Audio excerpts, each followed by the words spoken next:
یہ سمجھ کر کہ اب موت سر پر منڈلا رہی ہے. ضروری نہیں کہ کوئی گولی آ کر لگے، یہ قدرت کا تازیانہ ہے، اور ناحق خون بہانے سے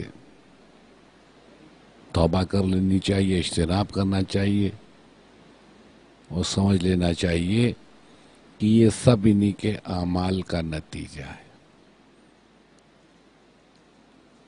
کتنی عجیب و غریب بات ہے،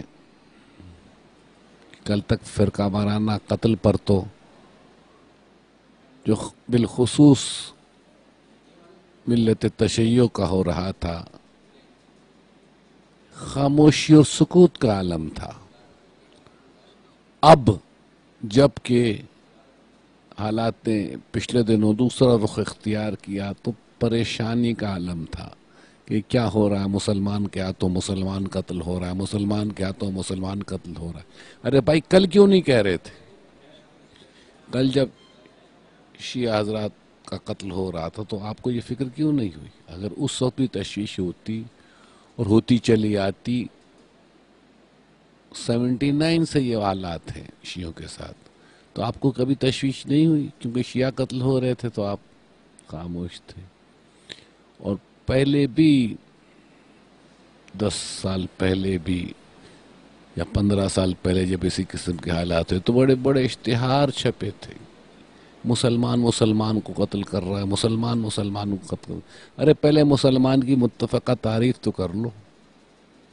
اگر آج مسلمان کی متفقہ تعریف ہو جائے جو تمام فرقوں کے نزدیک قابل قبول ہو تو یہ قتل و غارت گری رک سکتی ہے. لیکن جہاں صرف میں ہی مسلمان ہوں دوسرا کافر ہے، یہ نظریہ بن جائے تو اب تو وہ بات بھی نہیں رہی. ایک ہی فقہ پہ چلنے والے، ایک ہی مکتب سے تعلق رکھنے والے ایک دوسرے کو قتل کر رہے ہیں. تو اگر قتل مسلم کی اس طرح سے چاہیے اور قرآن نے جسے روکا ہے مذمت کی جاتی اور روکا جاتا اس ناحق خون کو، تو یہ آج نوبت یہاں نہیں پہنچتی. بہرحال میری دعا ہے کہ ملت اسلامیہ پاکستان بالخصوص عوام اور حکمراں سب ہوش کے ناخن لیں اور یہ عہد کریں اس ماہ رمضان میں کہ اب مزید خون نہیں بہنے دیں گے، کسی کا قتل نہیں ہوگا. اور حکومت بھی عہد کرے کہ کوئی بھی انسان، خواہ وہ شیعہ ہے، سنی ہے، بریلوی ہے، دیوبندی ہے، پٹھان ہے، مہاجر ہے، ہر ایک کی جان کی حفاظت کی جائے گی جو اس کا فریضہ ہے. اور دوسرے ہر ایک کی عبادت گاہوں کا تحفظ ہوگا، وہ مساجد ہو، امام بارگاہ ہو، مندر ہو، چرچ ہو. پاکستان کسی ایک طبقے کے لیے نہیں بنا ہے، اور آج ایک طبقہ ہی ہے جو پاکستان پر اپنا اثر و رسوخ نہیں، اپنا عقیدہ بالجبر اور اپنا ظالمانہ مسلک نافذ کرنا چاہتا ہے. جس کے مسلک میں خون خرابہ جائز ہے، مسلمانوں کا قتل عام جائز ہے، جس کے مکتب میں صرف ایک مکتب ہے ایسا، اور وہ مکتب ساری دنیا میں ایکسپوز ہو چکا ہے، ساری دنیا میں ایکسپوز ہو چکا ہے. اور اس مکتب کی استعمار نے بھی بڑی پشت پناہی کی ہے، شاید آج بھی ہو رہی ہے. ساری دنیا میں اسی ایک مکتب نے تمام مسلمانوں کو بدنام کر رکھا ہے.